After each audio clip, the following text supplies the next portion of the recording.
sit there. You can sit there.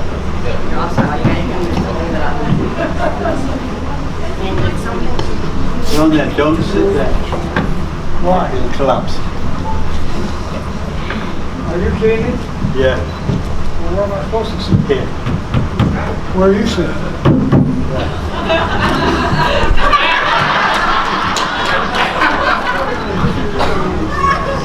What am I going to do, you know, you guys? Somebody's got to put up with him. Are we on? Does that work? You work? Tasting. Hey gang, how y'all doing? You all have a good time this weekend? I did. We got some newbies with us?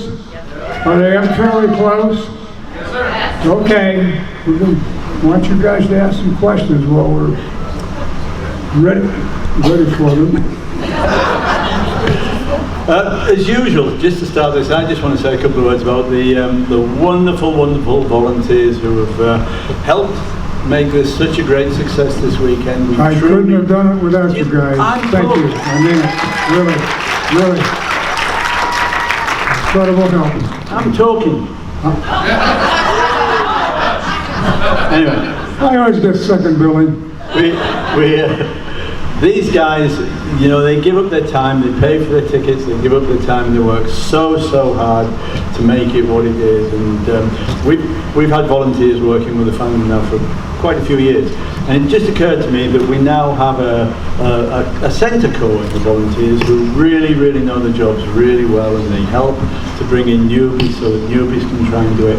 Please give them everyone a big round of applause.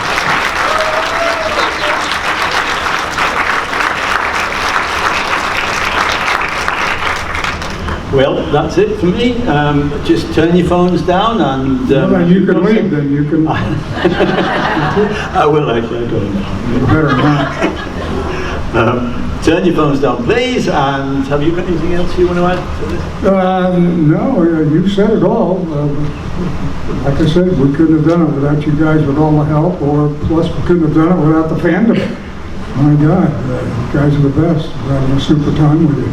But I hope we're going to have some fun here and have some fun questions and see what happens. Yeah, so don't be shy because we've got Rhonda at the back there. Wave. Rhonda's got the roving mic, so... We've got Laura back there with the mic. Huh? That's Rhonda. It's not Laura, it's Rhonda. Oh, that's Laura. No, that's Rhonda. Oh, that's right. She has beautiful eyes.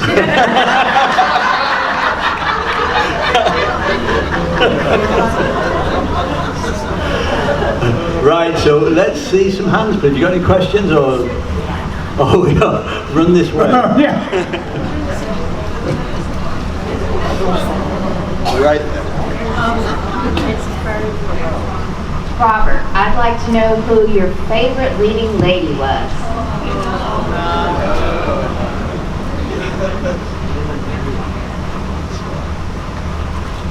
That would be Frank McGruff. Yeah, I really got to say it was Rhonda Fleming. You know, you guys know the story. I've adored that woman ever since I've been in the business, and she was so much fun to work with. But I've been very fortunate. I've had some great actresses that I've worked with. It's really hard. You know, you can't be Julie London. You know, so it's hard to differentiate. It is. But I loved them all, and I had a great time working with them. I'm a very fortunate guy to have some of the most beautiful co-stars in the world in the movies that I've done. Yeah.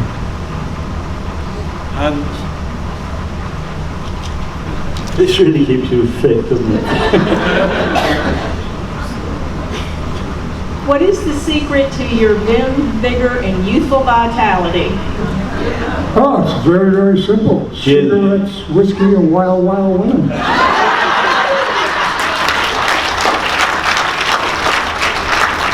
Well, just let me say, if you're ever in need of your own personal paramedic, I'm up for it. Are you qualified? Yes. Oh, there you go. Hands, let's see. Oh. In Laramie, whenever you were shot on the stagecoach or you fell off the stagecoach, were you ever injured? No, I really wasn't in those seats at all. The only time I ever got injured was really on a wagon train. I think everybody knows I broke my leg in a fight scene years later. But no, I've never had any problems during Laramie. And I did all those stunts myself, and John did most of his too. Were you ever injured in the love scene? Yeah, but it wasn't my color lipstick.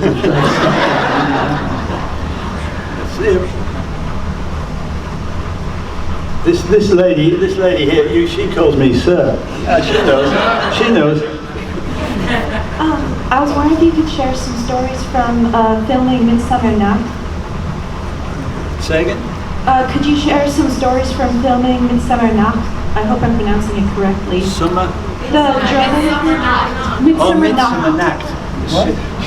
Share some stories from filming Midsummer Nacht. Oh, Midsummer, the movie I did in Germany. Oh. Okay, yeah, a fun story. First time I ever got to find out what you ladies all go through. I was going to play a Norwegian in Midsummer Night. It was a total German production. Everybody spoke German. I spoke English, and I was dubbed into German, which never played in the United States in American language.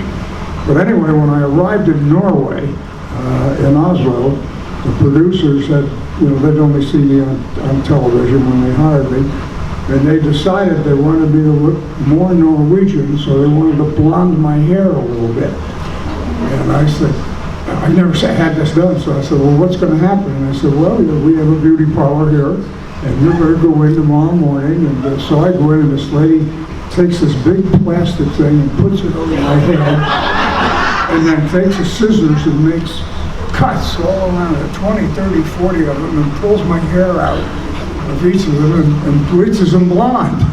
And I'm sitting there saying, wow, now I know what you guys go through.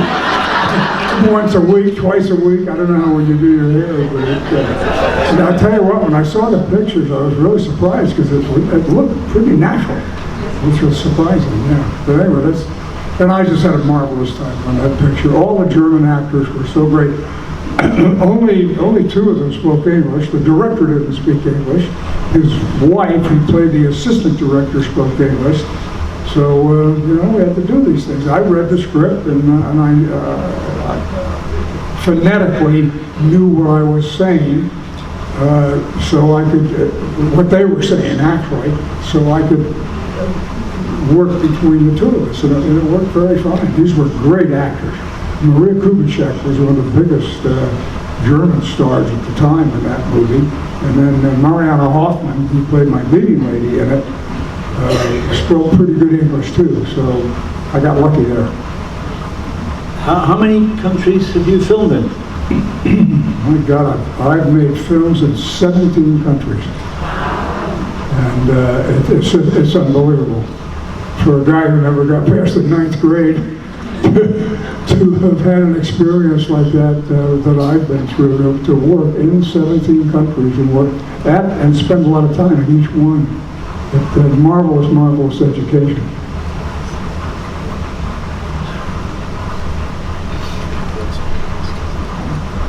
Hello, Bob. Hi, Dawn. Got any dumb Bob stories? No, we're still building microphone. Bob, I want to congratulate you on the award that you just won in California. Santa Clarita. Yeah. Oh, well, thank you, dear. Appreciate that very much. Thank you. But I do have a question. Sure. In the later part of when you were winding down your acting career, you were in quite a few westerns, actually, like Bristol County, Maverick, Kung Fu, Guns of Paradise, and Walker, Texas Ranger. How was that different, doing those westerns then, than when you were doing the Laramie and Wagon Train? How did it work? Well, I'll tell you what, that's very interesting.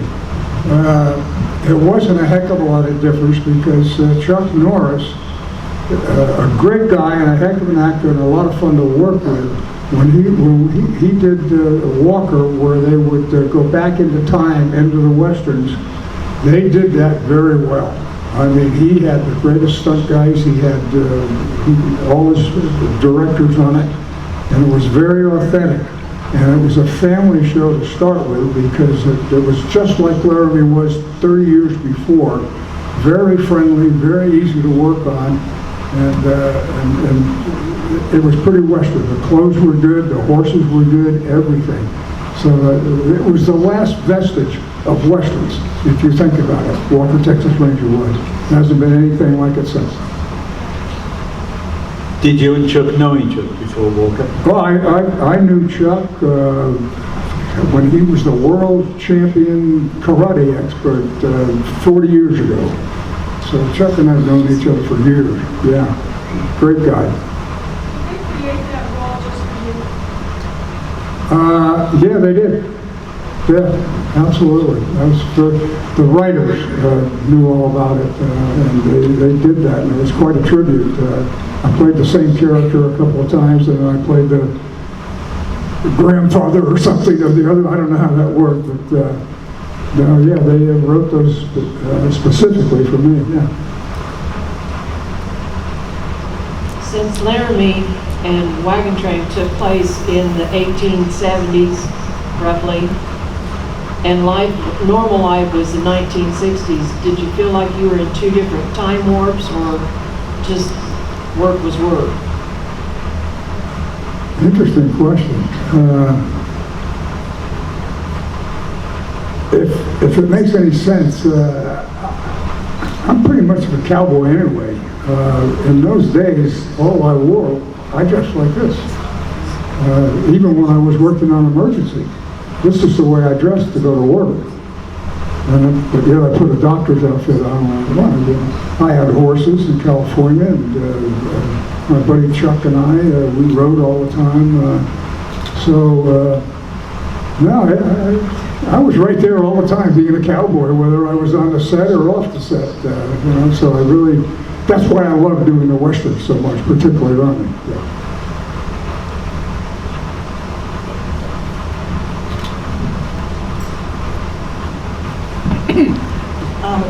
Laramie was really the time of the golden age of Westerns on television, and there were the Warner Brothers came in with a whole bunch of Westerns, and young, nice-looking guys playing cowboys, and I wondered if you were ever tempted to go over to Warner's and be a star over there.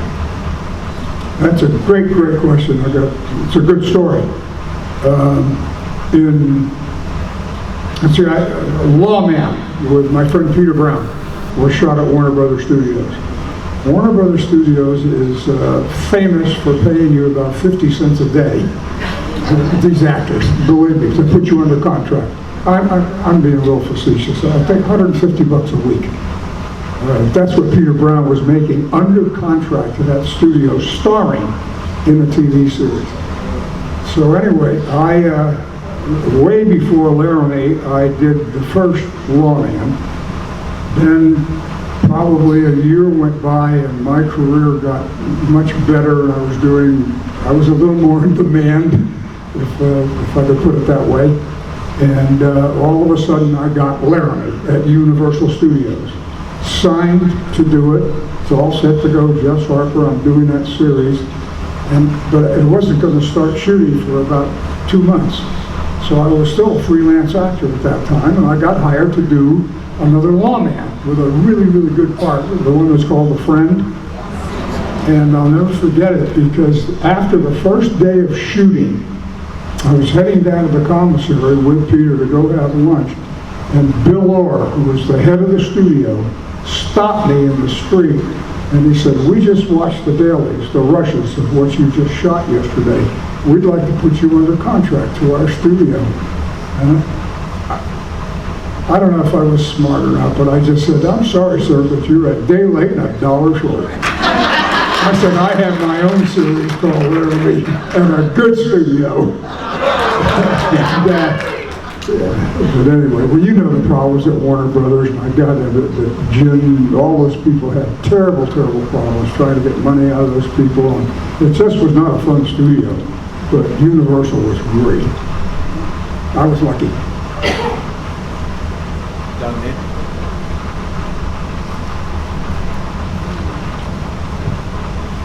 taking into account their different shows, you've got Laramie and Emergency. The characters were very different too. You had Jess is in your face, ready to fight, and then the doctor who's like on Father's Knows Best. Yeah. Which character did you enjoy the most? Which of the series? No, which of the characters? Oh, Jess Harper. Oh, right. That character only comes once in a lifetime. It does. It was a great. It was me. When I read that script, I said, I've got to play this. This is the best part I've ever read. And I wound up being lucky enough to play that part. Absolutely. But you know, of course, then I left that and I went to play Cooper Smith on Wagon Train. And I tried to change the character. I changed the wardrobe completely. If you guys all remember that, I went with the brown gun belt, the brown hat. I didn't want to bring Jess Harper to Wagon Train. It would not have been right. So I guess there's a difference. I thought there was, and I did it. Certainly a big difference from Cooper Smith to Dr. Brackett when I went that way. Did you enjoy playing heroes more or villains? Sneed. Springs to mind. Those are the best parts. The bad guys always have the good, juicy parts, right? You know, heroes would kiss the girl, get on the horse, and ride off. They went that way. But the bad guy always gets the good stuff. Yes, and the Gatling gun. If you all see the Gatling gun, the movie I'm talking about, where I betray the Indians, I betray the cavalry, I betray everybody, and get killed in the end with the arrows and everything. I love that part. That was so much fun to do. Because I was always playing the good guy. You know, but to get cast at that thing. Now, very early in my career, several shows that I did, I was sort of a heavy a little bit. I'd get killed or whatever. But no, playing the bad guy's the best. It's fun. Look at Ernie Borgnine. He made a career out of playing the really bad guy, yeah. Now, we know you have a favorite character, and we all have our favorite of your characters, but does Jennifer have a favorite of your characters that you portray? Does Jennifer have a particular favorite character of yours? Yeah, absolutely. It was Laramie. She, when she was a lot younger, she watched Laramie. Absolutely, I didn't realize, it told me years later that she loved that show and watched me as she was growing up too. She's a little younger than I am, but so she had watched it, yeah.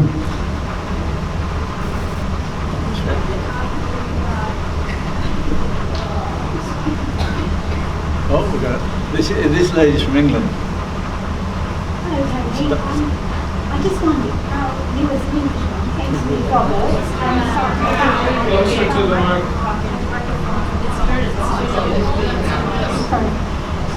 Hello, Tony. I just wondered how you as an Englishman came to meet Robert, especially as Laramie or any of Robert's programs went on mainstream UK TV, and how you managed to start the fandom, please. So the fandom, how we started the fandom. Well, go ahead. Well, it really, I started as a fan, you know, in England watching Laramie, and I loved westerns. I thought Robert played the ultimate cowboy. It just appealed to me so much when I was a young kid. So I followed his career. I watched Wagon Train. I went to see Return of the Seven and Instant at Fandom Hill and all the westerns I could soak up, and I just felt Robert did the best job ever. When you have a hero as a kid, and many people in here know this, you don't forget them. You know, years later, it's always bubbling under. Some years later, I kind of wondered what Robert was getting up to, and the internet had come out, and I managed to locate what he was doing. And ended up at a festival in Arizona where we met. And we had a great time together, and I always thought maybe, you know, I was the only guy there, you know, they were all girls, there was all these girls. I thought, I'm coming back here because I'd never seen so many girls in my life. But we became friends, and at some point Robert's fan club stopped working.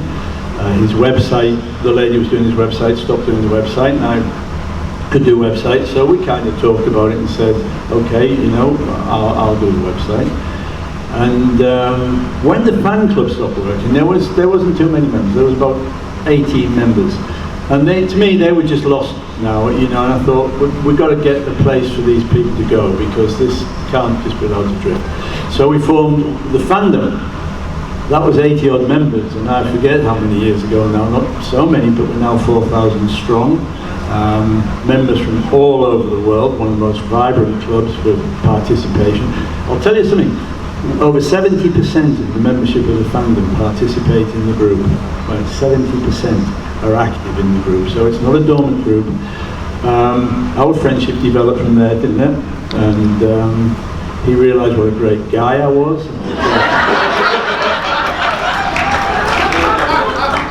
And we ride together, we fish together, we shoot together, we're going to be playing pool before long, and we've got some pool dates to do.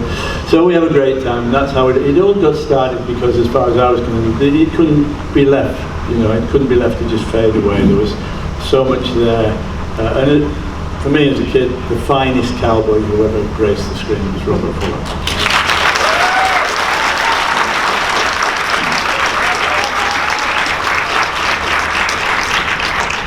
What was the first year you came to Festival of the West? Do you remember? Yes, it was 2003 or 2004. 2003 maybe. All right, 2003, 2004. I've been doing the Festival of the West. I guess I did 3 or 4 or 5 of them. And then one day, Mary Brown and a few other people came up. Oh, and by the way, the very first Q&A I ever did was only with 6 people. 6. Because you know, there was a lot of fans at that time that came and watched it, and they all wanted to come up and talk. And there was an old schoolhouse on this western street, and I said, after we're through, I'll go out and I'll sit, and if anybody wants to come in. 6 of you all came and sat down. It was the first Q&A ever. I'll never forget it. But anyway, Mary comes to me. She says, now there's this young guy from England that's a big fan. He grew up watching you and Laramie and Jess Harper, and he really wants to meet you, and would you please, you know, give him a little extra special hello when he comes up. So I waited, later that day, there he comes. And he's got his cowboy hat on, and he's carrying a briefcase about this big. And he comes up, and I meet him. Tony Gill. Hi, Tony, how are you? Good to see you. And I said, hey, look, we'll take a break in a minute. There's a trailer out in the back, a VIP trailer, where we could go and take a break and sit down for a minute. I said, I'm going to take a break. Come on out. We'll sit down and I'll shoot the breeze with you for a little bit. We went back in that trailer, and you opened that thing up, and he had pictures this thick, this much of me that I had never seen in my life before, of me. You know, a lot of you have made those fabulous books that you make up for me. They're fantastic. Well, he had one about 10 times that big, and I couldn't believe it. So we sat there and had a drink and talked a little bit, and then the next year we came back again, and we spent a little bit more time, and then I guess about the 3rd year we started becoming friendly, going out for dinner during the Fandom and the festival and stuff like that. And I finally realized that this is a wannabe cowboy from England. All his life he wanted to be a cowboy. Well, I got a ranch, I got horses, I got all this. I said, okay, Tony, come on. You're going to come visit me in Texas. So he does. And he lives there now. He rides my horse every day. But all of the fun part about it is the very first time he came, if you all understand anything about England, you cannot have a gun in England at all. It's just verboten. So anyway, he loves to shoot, or wants to shoot. So I've got a whole bunch of pals of mine that have shooting ranges, they've got guns, they're ex-policemen, they're ex-sheriffs, they're ex-special forces, guys that I know very well that I shoot with all the time. So I told them about Tony. I said, I've got my friend from England coming, and he's never had a chance to shoot guns, and he really wants to shoot some guns. And they said, okay, well, we're going to have a big shoot next week out at this gun range, this branch friend of mine. He said, bring him out, and we'll see that he gets to shoot a few things. So 2 weeks later, we show up. All my buddies brought every gun they've ever owned in their life. He shot a 30 caliber machine gun, a sniper rifle, a 44 mag, a 45 auto, a 9mm. But I shot this magazine. Bob said to me, this is a tough gun, and I love that gun. My hand was blue, wasn't it? I bruised my hand so badly with this gun. 30 caliber machine gun, friends of mine had brought it so he could shoot it. So he had the time of his life, and I've got 1 or 2 guns. And we've shot a bunch of those, haven't we? Yeah, but they he is now one heck of a shot, believe me. But they set me up because they actually put some dynamite in a tin can. They did, and I'm finishing the day off, and anyway, they said, I said, that's too far back, I'm not going to hit that. And this guy said, you can hit it, we can do it. Took me 2 shots, hit it on the second shot, and this thing just blew up. I leapt backwards. The language We all knew about it, we were all in on it. The language that came out of my mouth I could not repeat. And I turned around and they're there going, click, click, click, click, click. And a very close friend of ours is a, what would you call him, no, I'm talking about Randy. Randy McKay, he was Special Forces. He's I guess you would call him a contractor these days, I don't know, but he goes over to Vietnam and, Afghanistan and all these places and does some dirty work over there, I guess. But he's the one who teaches you a bunch how to shoot too. He did. He's a super guy, very young, very calm. He's trying to retire from the service. He's going to stay alive finally.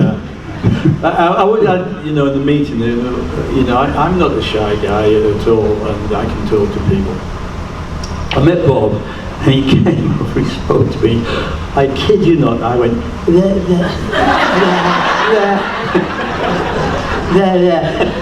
How the hell, he probably thought I'd take this guy out of here.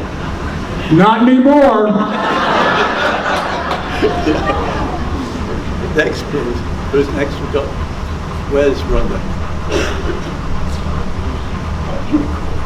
Well, this is for both of you, continuing on with shooting. Have you been contacted by anybody from a satellite channel called the Outdoor Channel and maybe do a special show for the Outdoor Channel featuring you or the both of you on something like that?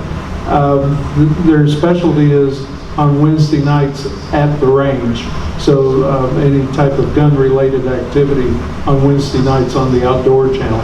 And no, I'm not employed, I'm just a fan of them as well. But it's something to ponder about and consider. That's great.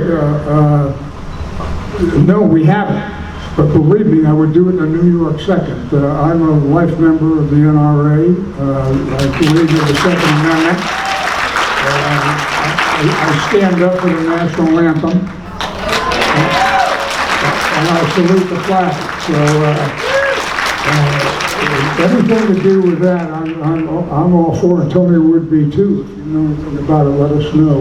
Like I said, I'm a life member of the NRA, and I do gun shows. I've been on, you all have to understand, the NRA trains young people how to handle guns, not to kill people, but what safety is and how to use a gun like that. So, absolutely, I'd love to do something like that. I always do. Yeah.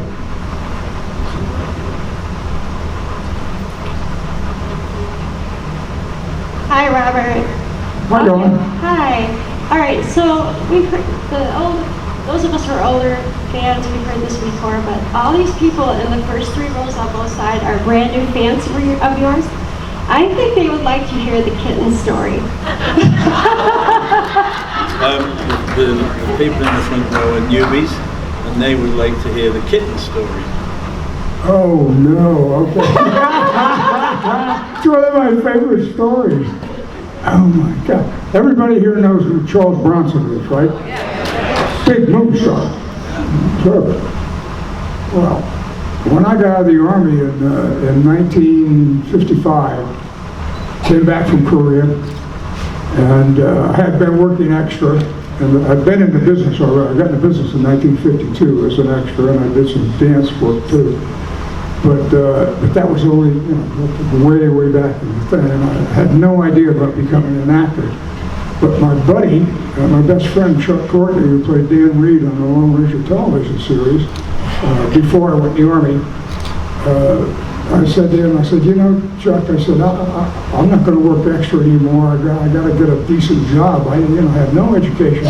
I've got to figure out somehow to have a decent career. And he said, no, you're going to be an actor. There's a new teacher in town, and his name is Richard Boone. And he's teaching acting. This is way before Have Gone Will Travel, 4 years before. He said, Richard Boone is my teacher. We're in his class now. There's only about 11 or 12 of us. I want you to come and sit in at this class. So I, twice a week, Tuesday and Thursday, I went Tuesday night. I'm sitting way in the back. And at the end of the class, Dick Boone says, okay, I see our guy, a kid from Korea is back. Come on up here. And Chuck had told him about him. And he said, would you do an improvisation? I didn't know what an improvisation was. I didn't know anything about acting. I never wanted to be an actor. And I said, sure, what do you want me to do? So he picked a girl out from class, and he said, I'm going to make an imaginary scene. I want the two of you to do it, and we'll see what happens. So I did it. And afterwards, as usual, we all wound up at a bar. Dick was a big smoker, a big drinker. And he came up to me and he said, Bob, he said, I liked what you did in that. He said, I think you should stay in my class. You should join my class. So I said, boy, how do you know? And he said, trust me, I know. I think you could be an actor. I said, okay, I'll make that decision right now that I will go back to working extra to make money and study with you and try to become an actor. So I joined the class. About 3-4 weeks later, the class is getting a little bit bigger. And Chuck and Jerry and I are sitting, another buddy of ours, Jerry Summers, are sitting in the front row, and we see a new guy come in. His name is Charles Bronson, and he's new in the business, and he wants to be an actor. So he sits over in the corner there. So Dick Boone says to Chuck and Jerry and myself, he says, all right, you three, come up here. And there's a table out in the middle of the thing. And he says, I want the three of you to get under that table and be kittens. I'm just home from Korea. I'm not in the mood to be a kitten. But anyway, why? Yeah, he says, the main reason is Dick Boone wanted all of us to get rid of our inhibitions. That's one of the most important things for an actor. If you have inhibitions, you cannot be an actor. You've got to be able to be out there. So that's what Dick was searching for, which I didn't realize at that time. So anyway, Chuck and Jerry and I look at each other and we go, okay. Three of us get up and we go under the table and we go, meow. Meow. And Dick says, stop. He said I wanted kittens. If I can't see kittens, you guys can get out of class.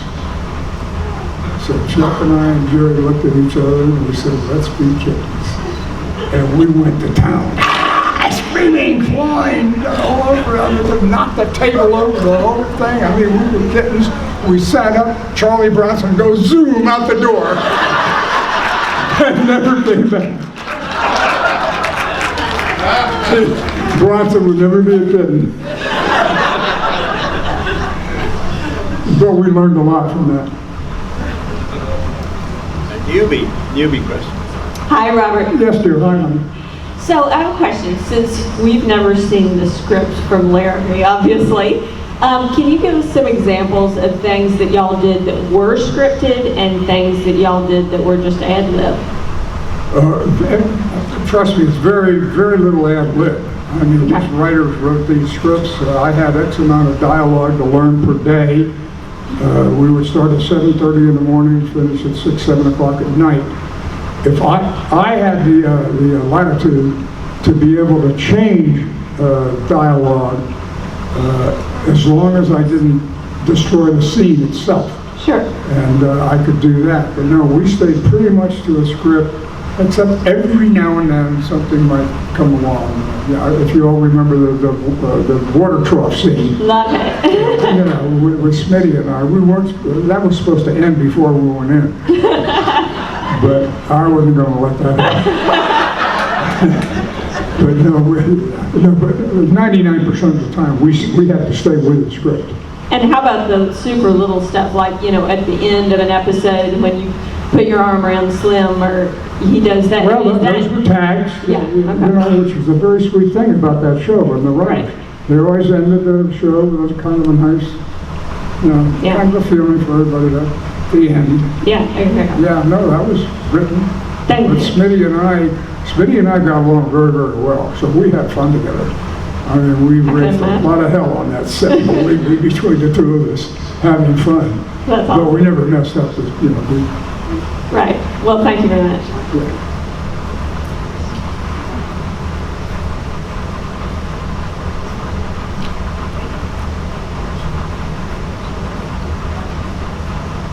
Hi, Bob. Hi, darling, how you doing? All right, how are you? All right.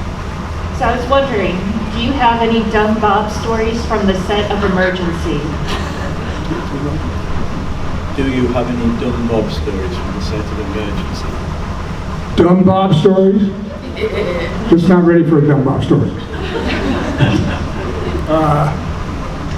No, I really don't. If I think of one, I'll let you know, but,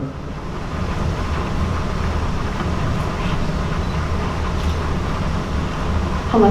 I was listening to your answer to one of the questions a little bit ago, and I was wondering, how do you memorize the script? Is it a daily thing, or do they give it to you ahead of time? You must have a fantastic memory, because it just seems to be a task that I know I could personally do. How do you do that? well, I've been very fortunate. I could memorize, you know. In those days, and I learned specifically doing Laramie, that we would get off late at night on the last day of the show, and we would get the script for the next week's shooting, which would start the next day. And that night, after wrapping, you know, I might not get home till 10, 11 o'clock or something. And now I've got to learn the next day's dialogue. And it was pretty difficult, because it's 6, 8, 9 pages of dialogue. Sometimes only this, and sometimes speeches like this. And so you're working pretty hard.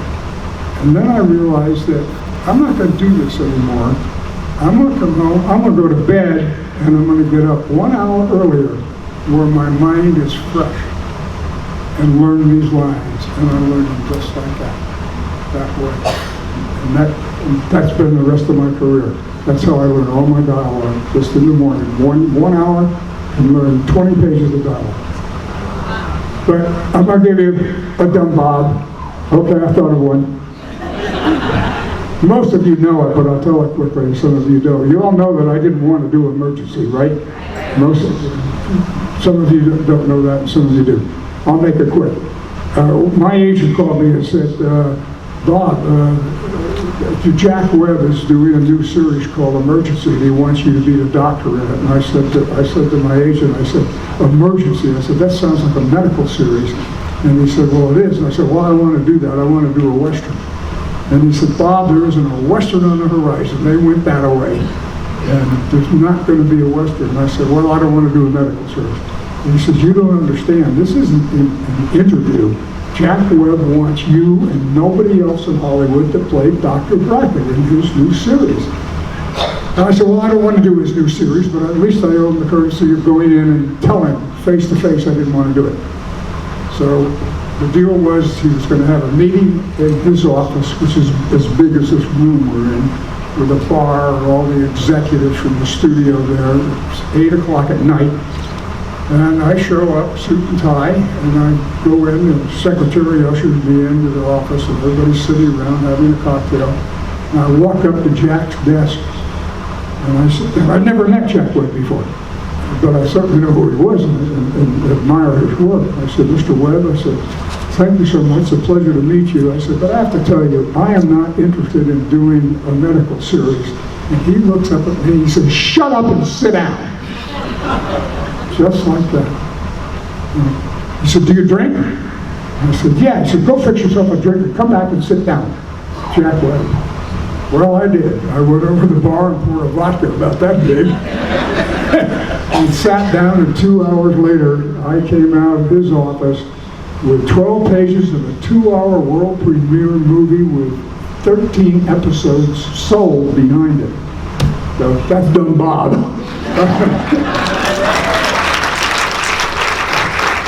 Now we have a superstar in the audience who is going to ask a question. I think there may be some paparazzi interference here, but Thank you. I have a question for you. This is my illegitimate son. Some things need to be brought to light. Your friendship with Chuck Courtney was unbelievable, wasn't it? Yes, absolutely. You Best friend I ever had, yeah. Ever got in a fight with Chuck was around, or you were in a bar? He and I fought together. First time I met Chuck, he and I had a fight with each other. Right.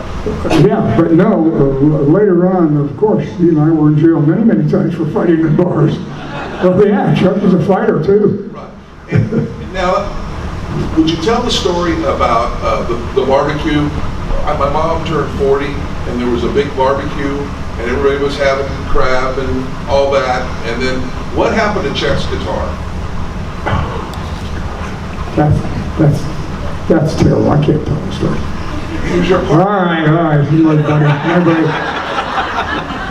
I have to preface this, you guys. This is my dear friend Keith Mills and his wife Charlotte. I've known Keith since he was 12 years old. His dad and I were very, very close friends. They owned a beautiful hunting club up in Bakersfield, California. I spent half my life up there. I slept on the floor. I slept on couches with trained dogs together. I had my dogs up there, your guys' dogs, and his brother. We were all very, very close. And Chuck and Doug McClure and a whole bunch of us would go up there and hunt over weekends. We'd probably stay a week if we weren't working. Many times. Mary Ann would cook food for all of us, and we'd go out sometimes and we'd shoot quail and go frogging at night and get frog legs and we'd eat like kings. Oh, absolutely. But anyway, and then we'd have big parties in the clubhouse. Had a pool table and a bar and a whole thing, and Chuck played the guitar. And he would sit there and play the guitar, and this was a special night. And I don't know why I did this, but I had some firecrackers. And as Chuck was sitting there playing the guitar, I walked by, lit a firecracker, and threw it down the throat of the guitar. And it blew the guitar all to pieces. Completely. Oh yeah, well, it hung on the wall for years. It was a trophy. They put it out, hung in the clubhouse for years. You're gonna teach him how to play pool? Well, I don't know. He's been over in Thailand playing pool a bunch. He says that I haven't played pool with him. I want to find out. I might make some money. How much money was the most money you won playing pool? How what? How much money? What was the most amount of money you won playing pool? In one day? One day. 350, 400. we ain't playing. And that's playing 9-ball, which we used to play up at the club, yeah. But I won a lot more than that in poker. When are you going to teach him how to play poker? 2 hands, well, I won 2 hands in a row from Caruth. One was $1,200 and one was $1,700. 2 hands in a row. Yeah. But tell him about Chuck's house and the people that were in that house all the time. I remember one time I was there and Telly Savalas walked in, and he was an odd-looking person because he had this real silk shirt on, his hair was all cut. There was a lot of people who were moving their way up that stopped off at Chuck's house, didn't they? Yeah, but I can't remember everybody. I mean, there's so many actors would come by. We always had a lot of fun at Chuck's house. I lived in Toulouse Lake in North Hollywood. Did you share the house with him at one point, you and Chuck? Did what? Did you Yeah, we share got a house together. Oh, yeah, sure. We had a great house. We had a big swimming pool. Lots of fun, yeah. You know, a lot of people don't realize that he became a great stuntman. Did the fire scenes. Chuck Courtney and Joe Canutt invented the fire suits. The first time in fact, Jimmy Kahn was the first one, or a stuntman, doubling Jimmy Kahn in Fireball 5000. Was the first one to use the fire suits, Chuck and Joe. So you could stay on fire for 70 seconds, and then you had to be put out or you'd be burnt to death. He did I think he did the fire scene in the Green Beret where he, oh, he did, of course, had yeah. a helicopter and he staggers around and he's on Yeah. fire. But I remember that I was there and he had asked you to be, you're the only one he trusted for that suit because you started it off and then you only had a certain amount of time. That was Fireball 5000. And it was the director who directed The Hard Ride. Can't think of his name right now. Bert Topper. And he was directing that movie. And Chuck was going to come out of a wreck on fire for the first time. And since we were pals with Joe and I knew how this worked, he asked me, he said, I want you to come on the set and be one of the guys to put me out. He said, I don't trust anybody here because they don't understand it. He said, I want you to be sure I get put out in less than 70 seconds. And that's the first time I met Bert Topper, and he's the one who hired me to do The Hard Ride, yeah. Years later. And I remember he said when he checked it out, he went in, he had one more breath left on that thing, just one more breath, and it was done. When you first saw The Hard Ride, did you know how good that film was prior to seeing it? When you saw it, did you think, wow, that is just such an awesome movie? I've never thought anything I did was awesome. Well, no, I think let me change that. Movie. No, I never look at that in that. No, I'm not talking about a self-indulgent thing. I'm talking about looking at the film thing. Blimey, that is a really great film. You know, it's well photographed. It's the music's great. Yeah, I like the music. Good. Yeah. But you know, I mean, it was not a massive budget movie, was it? So there you are, you're punching so far. That's what occurred to me when I saw it. You know? Well, it was good enough to get me Emergency. Yeah. Jack Webb saw it, and a friend of mine, one of the production managers at the studio, who I knew for a long time, when Jack was looking for the actor to play Dr. Brackett, said, I just watched this movie with Robert Fuller called The Hard Ride. You ought to come into the projection room and I'll run it for you and take a look. Jack went in and watched 10 minutes of the film and said, that's Dr. Brackett. And I went down. Yeah. So pretty lucky, yeah. How many people have seen The Hard Ride? How many people love the ending? I love it. When you got together with Chuck, there was a movie that you wanted to audition for. And you guys staged the fight in front of the director when he was coming out of his house so that you could get the part. It's my first movie, Teenage Thunder. Oh yeah, this is a good story. You all know who Eddie Burns is, Kooky? Yeah. Well, this is 1956. And my buddy Chuck is going to get a movie that he's starring in called The Hard Ride. Called Teenage Thunder. Hot Rod movie. And he tells the director, he says, I want you to meet my friend Robert Fuller, who's in class with me, and he'll read for you or whatever, see if he can have the part of the heavy in it. Excuse me. So anyway, I met the director, and I read, I guess it was okay, I don't know what, but anyway, Eddie Burns was just starting to make a few steps into the business. So he had in his mind that he wanted Ed Burns to play this heavy in Teenage Thunder. So at least 3 times I went and read for the director with Chuck, and still it was like this. So Chuck says to me one day, and there's a particular scene in the movie where it's in a gas station, and I drive up, or he drives up, and I take some water to clean his windshield, throw it in his face, and we come out and we have a big fight. And Chuck and I could fight. There was a stunt man at that time doing stunts, and Chuck was too. So Chuck says to me, he says, look, I want you're going to get this part. He says, I'm going to call the director tomorrow to come by my house at 10 o'clock. Now, at that time, I had a 1950 Ford convertible. And he said, I want you to park down the street, and I'm going to set everything up. I'll have the bucket out here with the water in it. And we were fighting, we rehearsed the fight a bunch.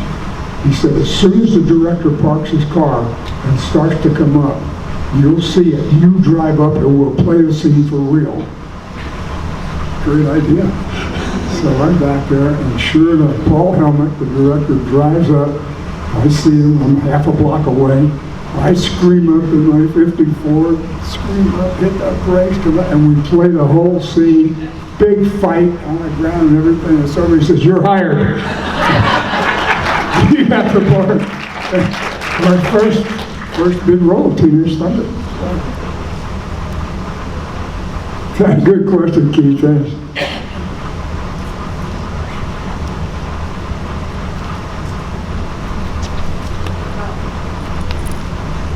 In Laramie, when you jumped off the balcony onto your horse. Ouch. Yeah, did you really do that? Did I do it?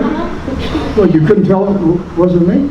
No, it looked like you. Well, it was. I can prove it. That's actually why he has two Adams up there. No, you know, I've seen so many movies where the guy jumps off the balcony onto his horse, and when it was written in the script, I wasn't going to let anybody do it except me. Always wanted, it's only 17 feet, you know, down there. Scared the hell out of my horse. Oh, but no, I did it, of course, and I was not even hurt myself. I knew how I was going to hit the. It's not real easy, but you know, fun to do. I love doing that kind of stuff. So that was my life, doing all those fight scenes. I directed all the fight scenes, choreographed them on the show, set the cameras up for them, and every piece of action that I ever did on them. Hi, Bob. Since you have so many great stories, have you thought about writing a book? No, I haven't thought of it, and I wouldn't anyway. No, it's not my style. You know, there's only one good book that's ever been written by an actor, and Kirk Douglas wrote it, and it was called The Ragman's Son. I don't know if anybody's read it. But he told 100% truth of his life in it, and it's frightening, including being married and all affairs and everything that he had, but it's honest. And I figure if you're going to write a book, it better be honest. And there's a lot of people that I wouldn't want named or to talk about in the book, so I don't need to write a book. We do have a very nice DVD just come out called The Stories of Robert Fuller, which is reasonably priced and extremely attractive in a nice package.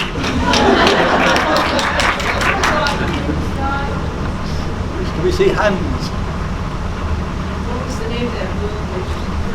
Hi, Robert. The Ragman's Son. It's a fabulous biography of Kirk Douglas.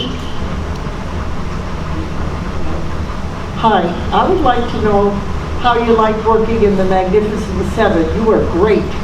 So I enjoyed it so much, but I haven't heard anyone mention it. Oh, thank you. Well, that was the part of my lifetime for me, too. I loved that, working in that movie, and I loved working with Yul Brynner. And I had a fabulous time with him. I guess everybody here has heard the Yul Brynner story, right? Okay, so I don't need to tell it. Anyway, no, I had a great time with Yul. And we got along great, had fun. Madrid, Alicante, Spain. It was just marvelous. I had Warren Oates with me, Claude Akins, guys that I've worked with on Laramie for years. So, yeah, it was an experience.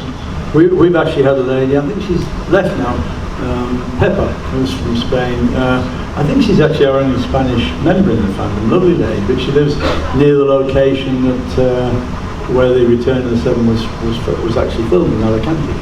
So very nice lady, but is she here? No, she's left, okay. I have a question for each of you. Tony, what's a pool deck? What's what? What's a pool deck? A pool? You said you're going to get a pool deck put in. Is that like a pool table in British? I gotta get a pool deck? No, I said we were going to play pool. Oh. But I'm not going to get a pool, whatever that is. I'm not having one fitted. Is that like something you add to a building? Or no, I thought you were just using a British term for a pool table. No. Are you a pool shooter? Not good.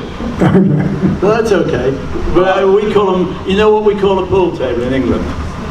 A pool table. A pool table. Bob, could you please revisit the falling chicken story? Yeah. My favorite. Oh my God, I'll tell it.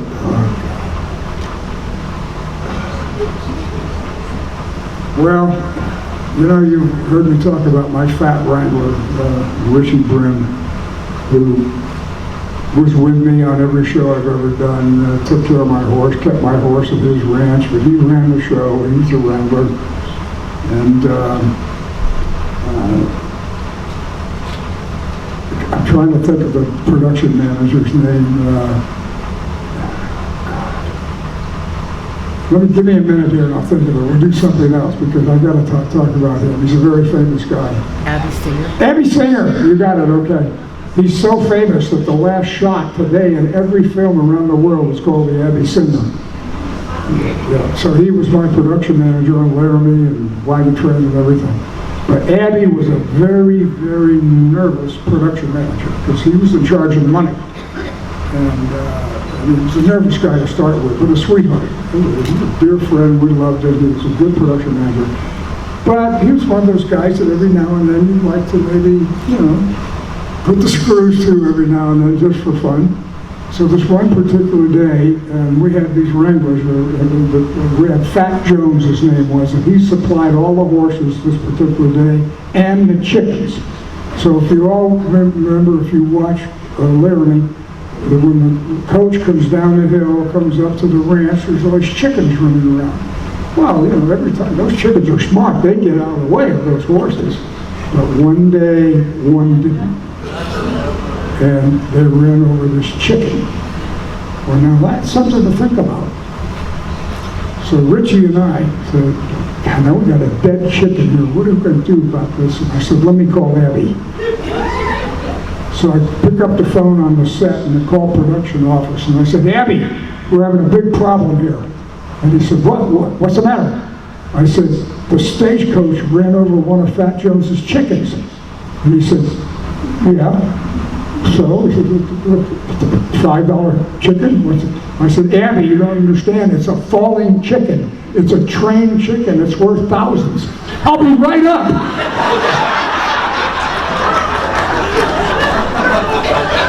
I mean, it wasn't 5 minutes and he was up on the stage shaking. I almost gave the guy a heart attack. Anyway, pretty good. But that's the falling chicken. Of course, when he came up, we explained to him, relax, it's just a chicken.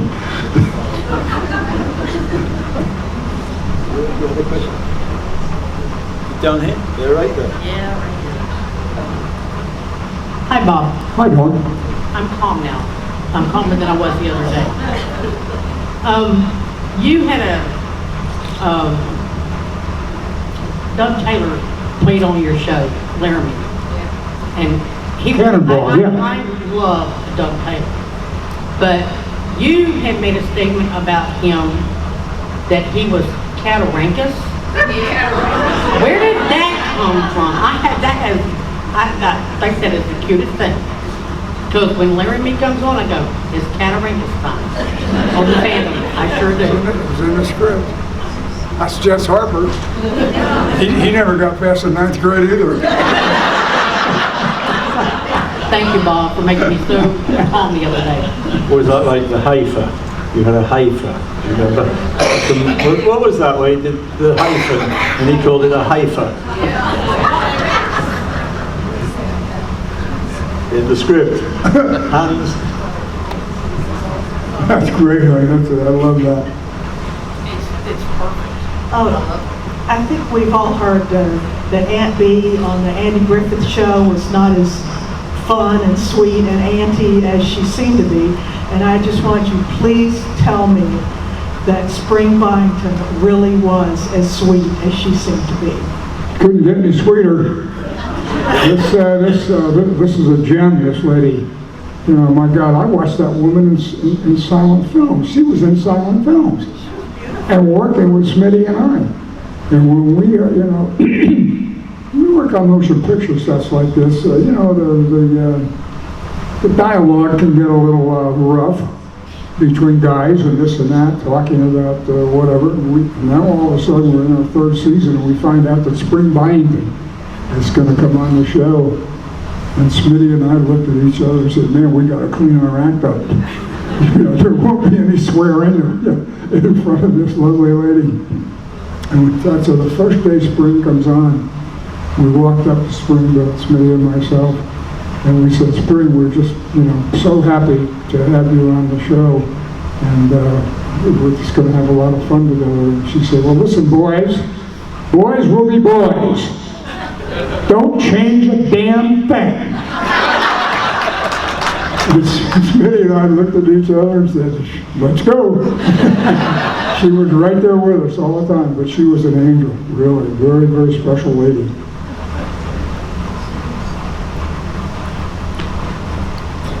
I'm a fellow horse owner and rider, and I'm very curious, did you ride horses all your life, or when did you get into them and how? Actually, the first time I ever rode a horse was when I lived in Key West, Florida. I was probably 15, and a friend of mine had a horse. And they would bring him down to the beach, and we would ride his horse, big black stallion, great horse. He was a schoolmate of mine. And we would ride a vehicle. I didn't know how to ride, but we were riding him bareback. But that was my first time on a horse. Then when I got in the Army, before I got in the Army, I met my buddy Chuck Courtney, and he had quarter horses. So he had one called Papoose Betty, a great quarter horse. And being a cowboy himself, and a good buddy of mine, he wanted me to learn how to ride a horse. So he put me on that horse quite a bit. But then quickly I got drafted and I was gone.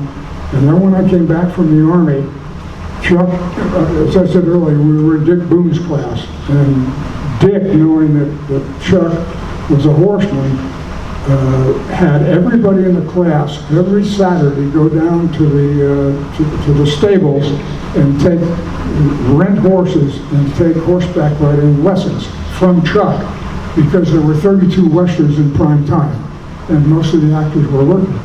So Chuck was the one who actually really, I'll tell you how he taught me, and he taught everybody. Chuck was a good rider. So we'd rent these horses and we'd go out on the trail and whatever and do this and that, and Chuck would carry a big stick about this big, about that big around. And if I was riding like this, he'd come up behind me and crack me on the elbow with that stick. And now they're in. Next thing I'm like this, bam, in the back like this. And pretty soon you're riding a horse the way it's supposed to be ridden. Come with me. Yeah, it'll work. It really will. And, no, he taught me. Chuck actually taught me how to ride a horse. Yeah.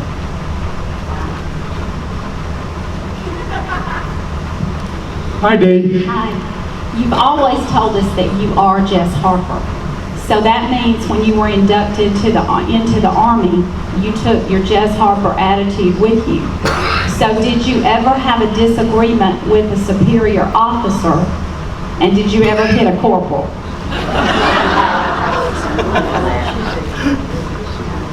2 strikes, you're right. My first day in basic training, I was 19 years old. I got drafted. Korean War was on. And at 19, I thought I was a pretty tough kid, you know. And first day in the Army, we're all lined up, and we're supposed to yell out our names when it comes to this. And this corporal was standing there in front of us and said, "Yell your name out." And I yelled it. He said, "Louder, louder." And man, I was screaming till my throat hurt, and I got so tired I just hit him. I'm a private, first day in the Army, and I hit this corporal. Well, here's how I paid for it. An M1 rifle weighs 9.5 pounds. I ran up and down the company street with that M1 rifle over my head, yelling, "I will never hit a corporal, I will never hit a corporal," until I fell to the ground and couldn't get up. And the next time I hit a corporal, I was a corporal. And got away with it good. And I did. I had a disagreement with my commanding officer, a captain. I've never told this story before. This is kind of interesting. There was another friend of mine in another squad across from me. He was a buddy of mine. He was from Philly. He was a tough kid. And we'd always wind up in my tent at night, having some whiskey we bought from the Koreans, playing, somebody could play the guitar, and we'd sit there and do whatever. This one particular night, he came late, and he had a whole bunch of food with him, which we didn't have a lot of food over there. And so he brought in all this stuff, and we're sitting there, we're eating it, having a good time, and he leaves. Now it's 10 o'clock, and the lights are out. We had no lights, we had candles. And we all go to bed. I wake up the next morning, and I start at Reveille, and I start to go out, and there's a guard in front of my tent. He says, "You can't leave the tent." "I'm squad leader. This is my squad." And I said, "Why?" He says, "Company commander wants to see you immediately in the headquarters, up the road." So I walk up there, and as I walk out my tent, I see pieces of food, like a little trail, leading into my tent from my friend. He came that night. So anyway, I didn't get the idea until I got up there, and now the captain is in there, and two guys, a sergeant, two sergeants from another company, which is beside us, where my friend had gone over and gotten in a fight with these guys and taken the food and brought them back to my tent. But they identified me. And that's why it was my tent where the food was. So I'm standing there, and this captain, who I didn't like anyway to start with, says to these two sergeants, he said, "Is this the guy that fought with you last night?" And I said, "Wait a minute." I said, "You better take a dadgum good look at me, partner, because I was not there, and I didn't fight with you. Pay attention." And they both said, "Yeah, it's him." And commanding officer said, "That's it, back to your tent. You're going to go be arrested." So I go back to my tent, and my buddy comes over, and he knows that it's him. And he says, "I'm going to go up there and tell him." I said, "Don't do that. What the heck? I can handle this. This is wrong." And he said, "No, I got to go do it." So he goes up and confesses to everybody. Next thing I know, I'm back up in front of the captain. Now he's Mr. Nice. He said, "I knew it wasn't you." He said, "I was just testing to make sure I could get the right person." And I told him exactly what I thought of him. And he said, "Be careful now, you're talking to a captain." And I said, Anyway, I won't tell you what I said. I was hot. I mean, I was hot. I'd have gone to the Inspector General if he'd have messed with me anymore. But I walked away. So that was it with my commanding officer. He wasn't a good commanding officer. What happened to your friend? Nothing. Absolutely nothing. That whitewashed that like you couldn't believe once it was a big mistake like that. First of all, I also want to say thank you for your service. Thank you. Appreciate it.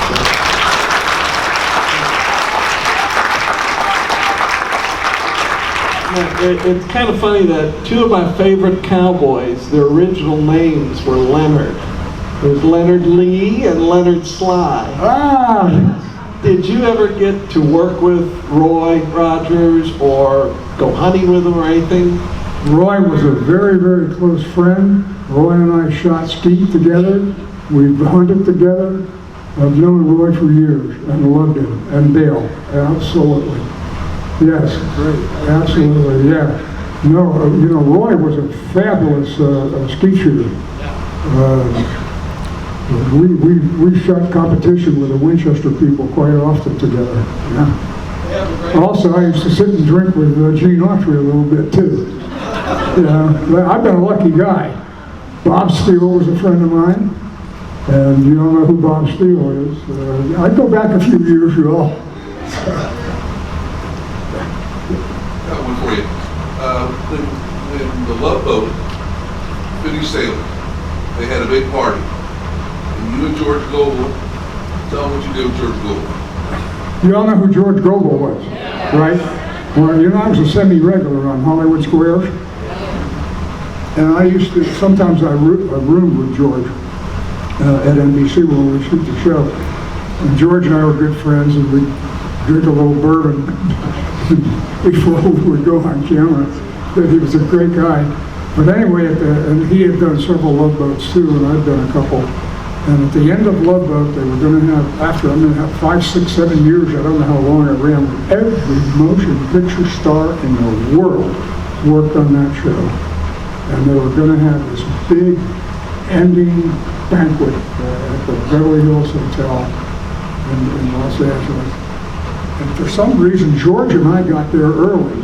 I don't know why, but we got there early, but we were sitting by the bar, the two of us, before everything starts.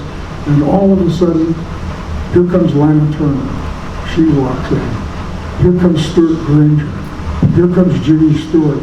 So we got our chairs, and we just moved over by the door, and we just sat there until everybody, and we watched all of these fabulous stars walk in and go to their tables. It was so neat to see those people. Yeah.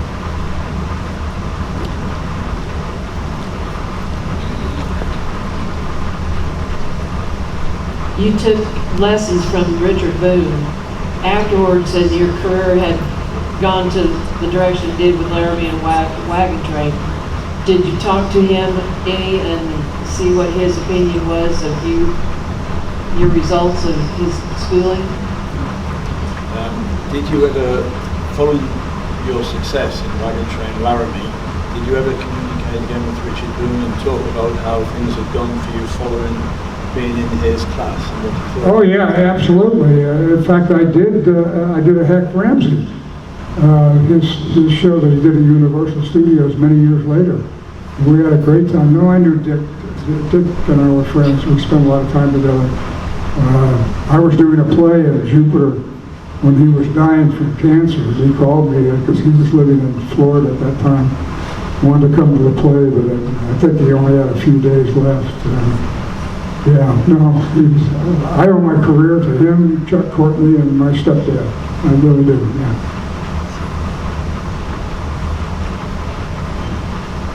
In the opening of Laramie, I think it's season 2, where you and John are riding pretty good clip through the creek. Your horses kind of bump a little bit, and I see you do this. Did you get off in time? Did you get away from him in time? Was that a disaster? Because it was a disaster in the making, it looked like.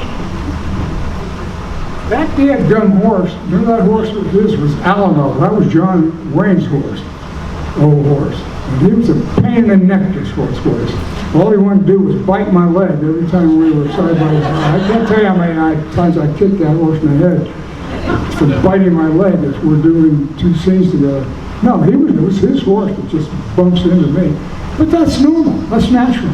We didn't reshoot it. Stuff like that happens, yeah. Yeah, no, in the motion picture business, if you get something like that that's natural, it really works good. Leave it in, don't change it. Just wanted to be sure nobody got hurt after that.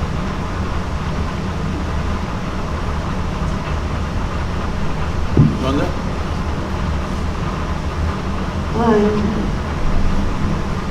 I have a question about wardrobe. but it's not about the jeans. I'm sorry, Cindy, go again. I have a question about wardrobe, but it's not about your jeans. She has a question about wardrobe. What about? I don't know, she hasn't asked yet. What's the question? It's about your gun belt and your chaps and everything you put on. I've lifted a gun, and a gun is pretty heavy, so when you put all that on and then how could you run and jump on a horse? And how much did that weigh? The gun and all the bullets, the chaps. Was it heavy? No. Was it heavy wearing that gun? And bearing in mind you had to do a lot of stuff, agile stuff, like jumping on the horse and all that stuff. Cindy, I was 26 years old. Hell no, it wasn't heavy. I could jump over that horse flat-footed. Thank you. Still jump on them like that? No, that's absolutely, that's great. Now, I know what you're saying. The next thing you're going to say is my jeans were too tight, right? And how did I? Hey, they were just what you wear. These are cowboy clothes, you know. Now, wait a minute. See, did you all watch Bonanza? Do you see how phony their outfits were? They were all made particularly for them. My stuff was all bought in Western stores or this or that, and you know, so they really looked real, not tailor-made for each actor. Smitty and I didn't go for any of that kind of stuff.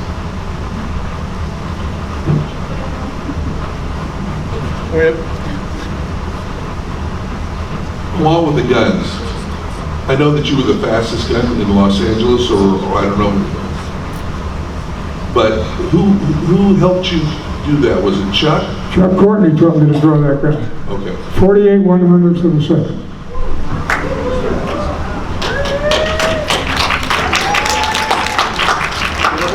Did you have a question? Rhonda? Sorry, Joe. Hi. I was just wondering, all the horses that you rode in all of the different movies and whatnot, did you have a favorite of all favorites? Well, see, I did 2 series with 2 different horses, and they were both my horses. Hoop was my personal horse on Laramie, and Gambler was my personal horse on Wagon Train. So yeah, they were mine. They were, yes, absolutely, they were my favorites. What were their names? Gambler and Hoop.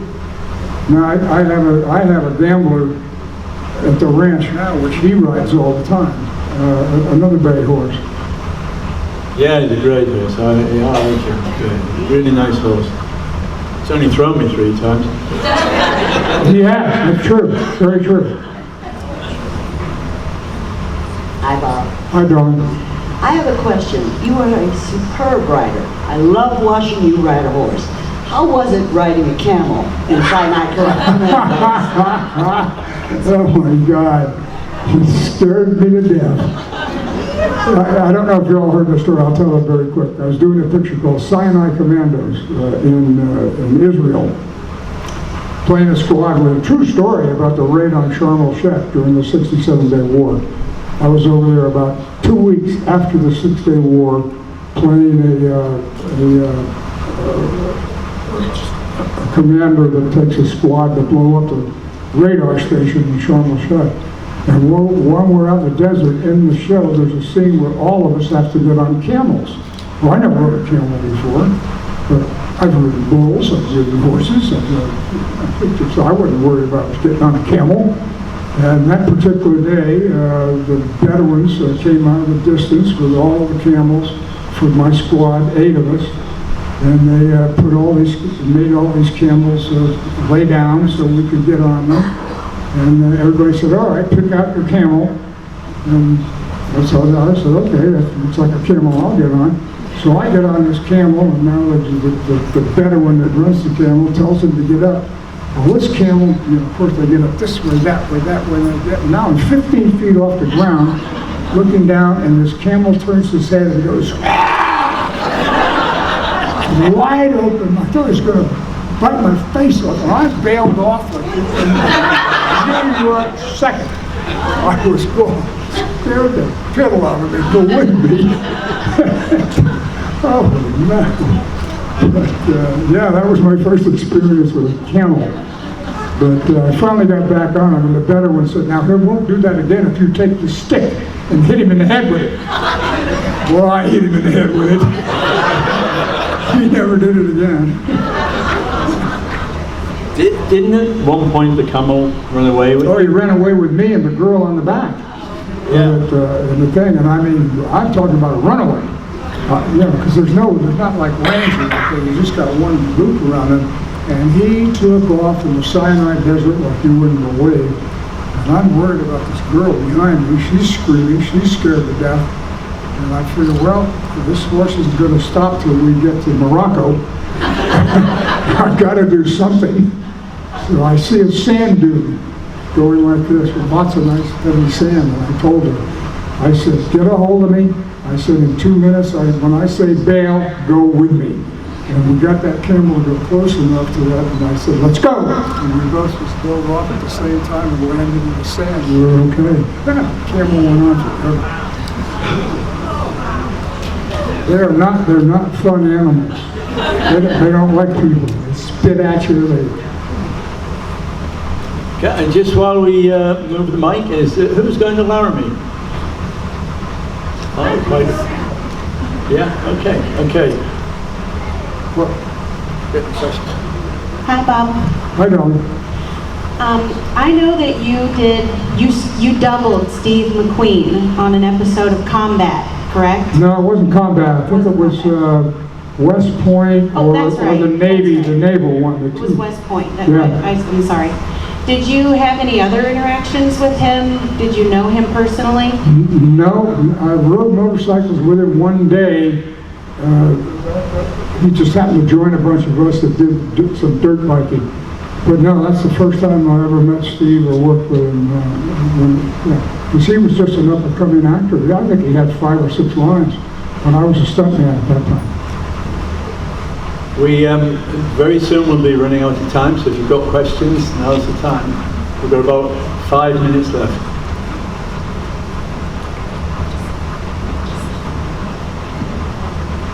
Bob, we all have our favorite episodes of Laramie. I'd like to know what yours was. What's your favorite episode of Laramie? Could be Run to Tumavaka. That was kind of fun. What about Jewel at Alta Mesa? Jewel at Alta Mesa? Jewel at Alta It's an echo. Jewel at Alta Mesa. You like that? Duel at Alta Mesa. No, duel.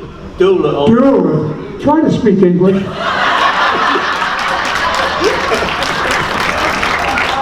What about Duel at Alta Mesa? Well, I like that one because of the fight scene that I do with Hal Needham in it. That's my favorite fight scene. Yeah.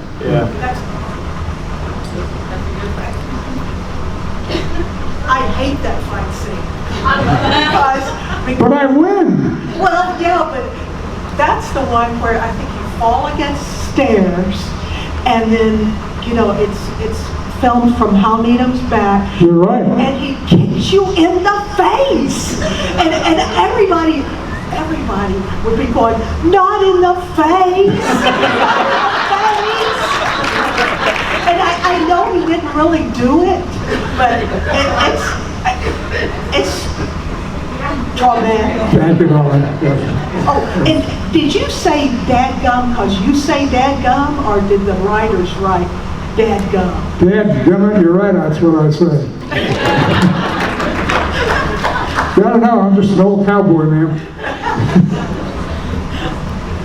Real quick little one, back when you were in the service in Korea, did you ever get wounded and have to go to a MASH hospital? Oh no, thank God, no, I never got wounded.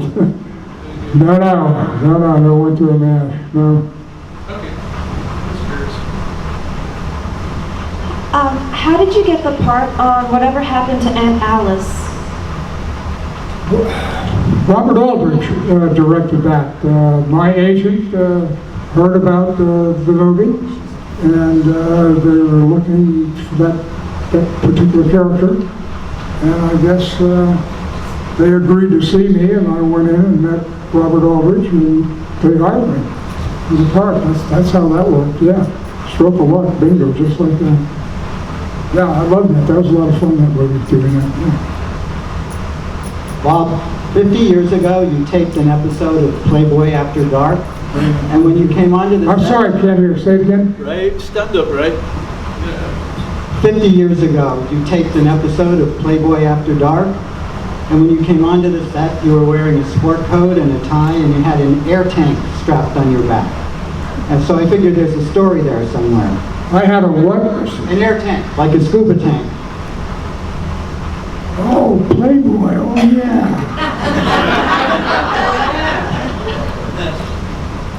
Doug McClure was with me, but I haven't got the faintest idea why I had a scuba tank on my back. Not the faintest.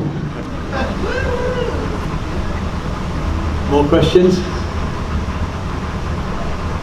We're going to be winding up now. One more question after this.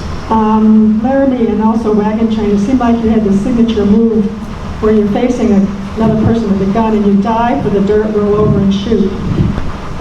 Is that something you made up? Or something you learned from somebody? Because I don't see too many people doing it. That was my idea. Yeah, I mean, when I dive to the ground and roll and shoot, sure. It's great idea. Something I wanted to do. I figured it looked good, and I wouldn't get shot that way. I'd shoot the other guy better. Dive into the ground. Yeah, it's just stuff that I used to do. Well, you watched me when I would. My horse, by the way, Hoot, had a double. His name was Hammett. And if I ever had to go down a rocky hill or any place like that, I would always ride Hammett, because I didn't want Hoot to get hurt or do anything like that. And Hammett was a younger, tougher horse. But Hammett also had a trick to him. If you touched him in the right spot on his mane, he would rear up. But you had to use a little piece of not sharp wood, but about the size of your finger like this. And if you hit him just right, he would rear. So if you watch, you'll see scenes where somebody shoots at me, and I dive, he would rear and I'd dive off the horse. And I always use him for those things.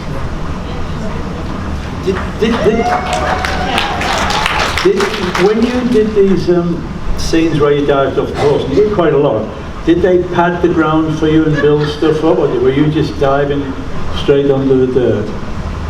This was low budget. No, they didn't pad the ground, no. Are you kidding? I can tell you every morning when I wake up which one of those I did. Without a doubt.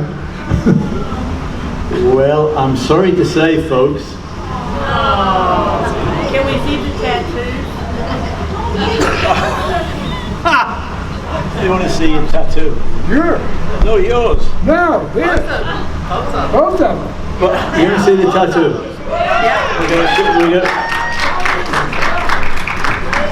I will if you will. I will if you will. Okay. You first. All right. Okay.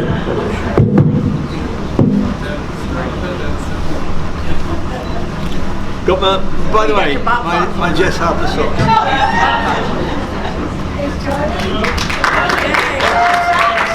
See you all later.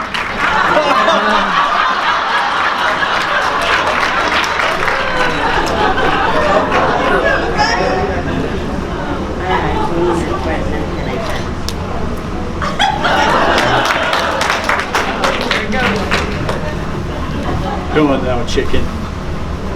Rubber chicken. The trouble with mine is it's old and faded. Oh, that's all right. Your bob socks? Are you wearing your bob socks? Ooh, she said, ooh. Thank you. I hope you've all had a good time. Thank you.